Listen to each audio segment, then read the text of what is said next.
Just realized it's been quite a while since I have put an update on the Suburban with the Cummins and the Allison. So we finally got it up and running shortly after that video.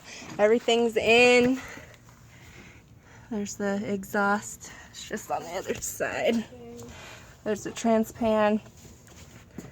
Everything's all put in, looks good, runs good. We had a problem when we were driving, when we first put it back in, that it went into safety mode and locked into third gear and wouldn't shift. So we called a couple transmission shops. Nobody wanted to touch it.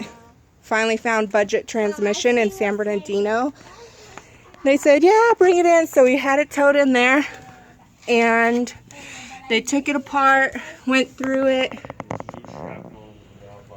We ended up blowing shrapnel into the valve body, and the torque converter gave up. So they went ahead and fixed the valve body for us.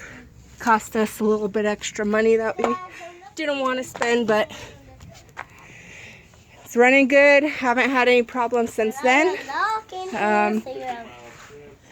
We just made an 800-mile trip for vacation. No problems.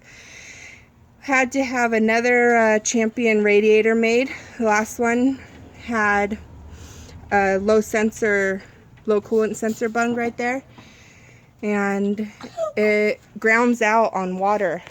And that's when it senses. So it was eating the inside of the radiator and just blew. So we got another one custom made, and haven't had any problems with that.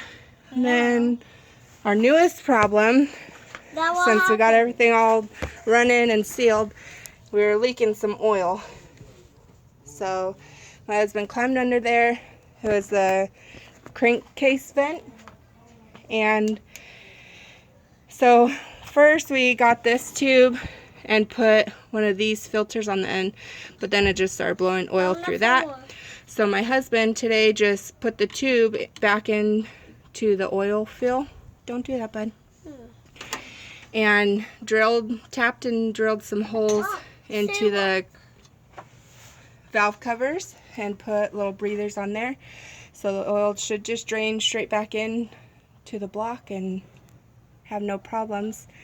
Our next thing is going to be a Super 40 Turbo that we got here.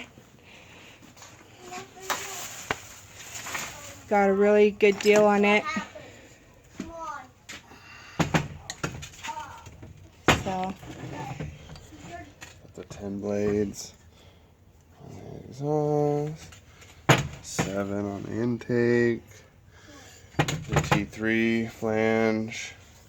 I'm just gonna port match it when I get all the gaskets, and just can't decide whether we're gonna run the first gen exhaust or either upgrade it or run it stock. I'm just trying to keep the EGTs down now that the trans is running so cool, and the coolant temps are way down. Now we're able to boost on it longer and harder, and they're climbing up to like 1,000 with that 12mm exhaust housing. So stepping up to the 16, running the HX40. We just won't bark it, and hopefully it'll last. I mean, it's a good budget setup. So, and the last thing, we have no tachometer. See how high we're revving that transmission to get it to shift. It's supposed to shift at 3,300. Wow!